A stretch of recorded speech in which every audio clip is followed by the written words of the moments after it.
Hi, this is Vicki from Grandma Bee's Junk Journal. Thanks for stopping by my channel. Today I'm doing a little crafting in my studio, and I thought I would bring you along and hopefully inspire you to create a little project for your own journals.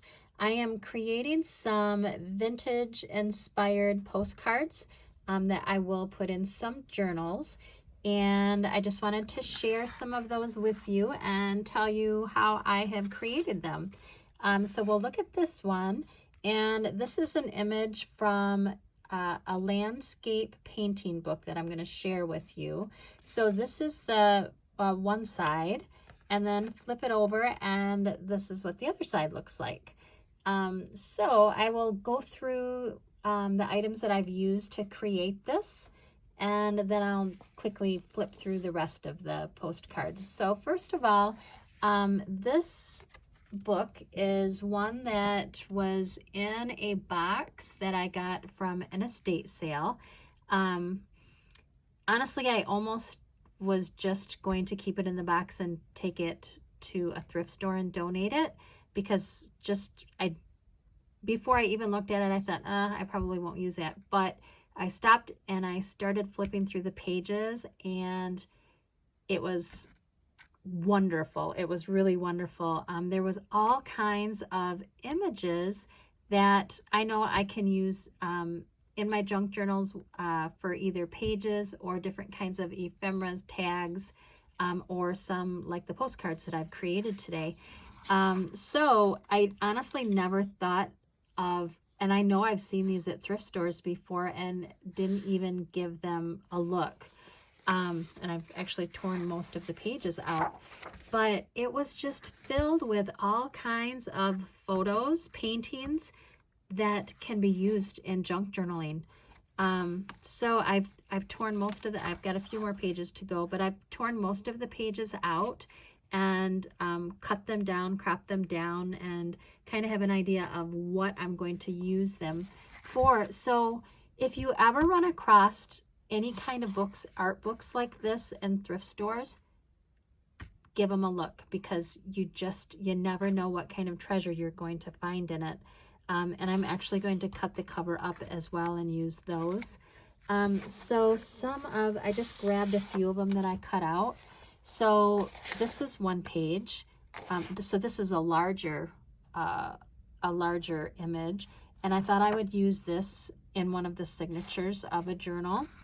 And here's another one also I will probably use as a page, but I am so thankful that I looked inside this book, because great pictures that I'm going to be able to use. Here's another one, and I cut it down, so I will use this as a page as well. This one I will use as some kind of journaling tag or pocket of some sort. And then this was a great big page, and I will probably use this as a page in a larger journal. And so I've used the images here. Now, in order to get these images so it looks like a postcard, I had picked up, when I was at Hobby Lobby over the holidays, I had picked up one of these. I'm not for sure which stamps that I got there, but I know it was only for maybe like $3 or $4. The other one I got at Amazon, and also I know it was under $5. But I don't know, they have like maybe 20 or 25 little stamps in it, but you can create a really cool looking vintage postcard with these stamps, and it was so inexpensive. So Hobby Lobby and Amazon, check it out. And I think I just typed in like postcard stamp sets or something like that, and there was quite a few on Amazon. So that's an idea for you. I used distressed ink to just go around, go around the outside, just to ink it up a little bit to make it look more vintagey, and I did the same here.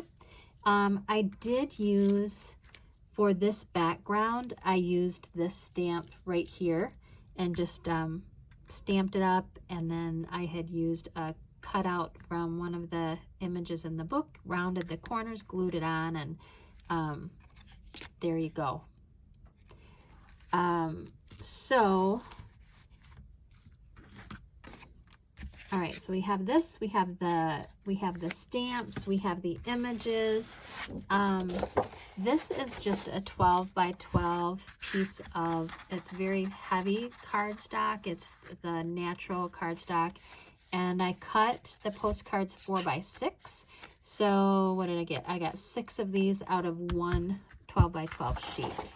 Okay, so I have this, I have the images, I have the stamp, and I have the inks, and that was it.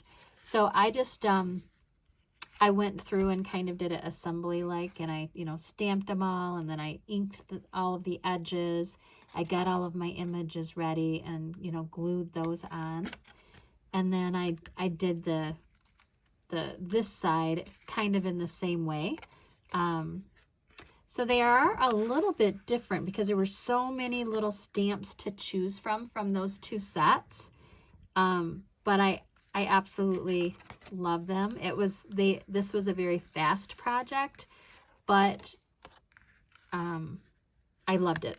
If you look at, the different stamps, so there's lots of choices on those stamp sets. So if you're into this kind of thing, you might want to take a look. For just a few bucks, you could get a really nice set.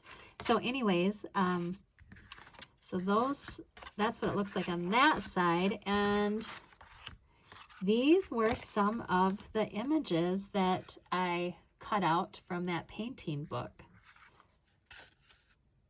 And they look like vintage postcards. And I absolutely love them.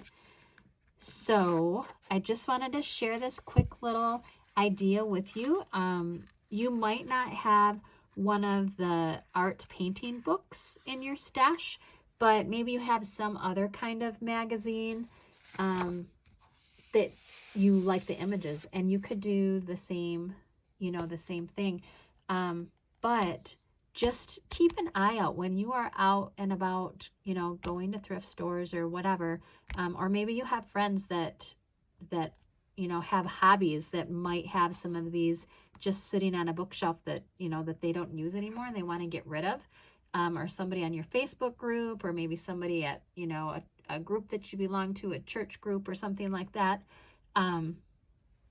I know, for an example, my mother painted when she was, many, many years ago, and probably on her bookshelves, I'm going to guess that she probably has some of these kind of painting books that I am going to go up and